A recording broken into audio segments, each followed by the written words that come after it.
ഖത്തറിൻ്റെ ഔദ്യോഗികമായ ഈ മുന്നറിയിപ്പ് സന്ദേശം കൂടി ഒന്ന് വായിക്കാം.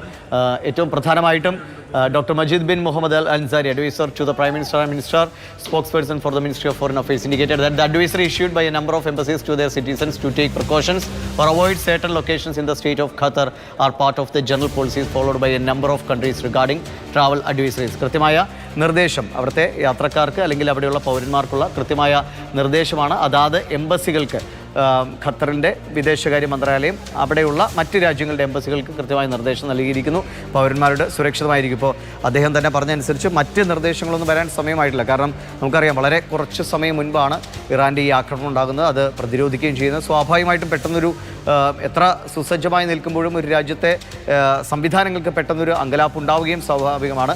ആ നടപടികൾ, പ്രതിരോധ നടപടികൾ, എങ്ങനെ ഇറാൻ്റെ ആക്രമണങ്ങളെ ചെറുക്കാം, ആളുകളുടെ ജീവൻ സുരക്ഷിതമാക്കാം എന്ന നടപടികൾക്കാണ് ആദ്യം പ്രാധാന്യം നൽകുക. അതിനുശേഷം വിമാനത്താവളങ്ങളടക്കം കേന്ദ്രീകരിച്ച് അവിടെ കുടുങ്ങിക്കിടക്കുന്ന യാത്രക്കാർക്കൊക്കെ മറ്റ് സൗകര്യങ്ങൾ ഒരുക്കി കൊടുക്കുക. അവർക്ക് ഏറ്റവും അടുത്ത മണിക്കൂറിൽ വ്യോമപാത തുറക്കാനുള്ള ഒരു സാഹചര്യം ഉണ്ടായാലും അത്രയും നല്ലതാണ്. പക്ഷേ നിലവിൽ സമയം ഇപ്പോൾ നമുക്കറിയാം രാത്രിയാണ്. ഇനി ഏതൊക്കെ നിലയിലുള്ള ഇടപെടലുകളിലേക്ക് ഇറാൻ പോകും?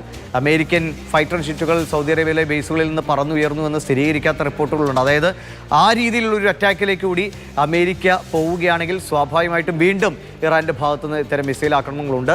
അത് ഈ നമ്മൾ നേരത്തെ പങ്കുവച്ച മാപ്പിൽ കാണുന്ന ഇറാൻ്റെ ചുറ്റുമുള്ള മറ്റ് ഗൾഫ് രാജ്യങ്ങൾ, കുവൈറ്റ് ആകട്ടെ, ഇറാഖ് ആകട്ടെ, ബഹ്റൈൻ, ഖത്തർ, UAE, ഒമാൻ അടക്കം, സൗദി അറേബ്യ അടക്കമുള്ള രാജ്യങ്ങളിലെ എയർബേസുകളെ ഇറാൻ ഇന്ന് രാത്രി ലക്ഷ്യം വെച്ച് മിസൈലുകൾ അയച്ചാൽ അത് ഏതെങ്കിലും നിലയിൽ ജനങ്ങളെ ദുരിതത്തിലാക്കുന്ന, ജനവാസ മേഖലയിലേക്ക് വലിയ അപകടം വിതയ്ക്കുന്ന നിലയിൽ എന്തെങ്കിലും അനിഷ്ടങ്ങൾ സംഭവിച്ചാൽ സ്വാഭാവികമായും ഈ രാജ്യങ്ങൾ ഒന്നടങ്കം ഇറാനെതിരെ തിരിയുന്ന സാഹചര്യമുണ്ടാകും. കാരണം അവർക്ക് പരമപ്രധാനം അതാത് രാജ്യങ്ങളുടെ പൗരന്മാർക്കും അവരുടെ ആ രാജ്യത്തിൻ്റെ പരമാധികാരം സംരക്ഷിക്കുക എന്നത്.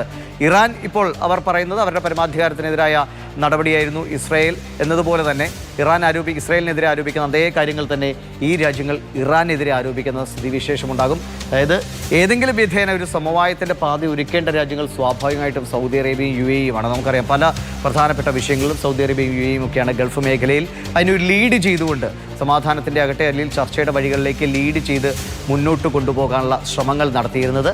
അത് ആ ശ്രമങ്ങൾക്ക് അല്ലെങ്കിൽ അവർ അതിൽ നിന്ന് പിന്നാക്കം പോകുന്ന അവസ്ഥയിലേക്ക് ഇറാന്റെ ഈ നടപടികൾ നയിച്ചാൽ അത് മേഖലയിൽ എപ്പോൾ സമാധാനം പുനഃസ്ഥാപിക്കാൻ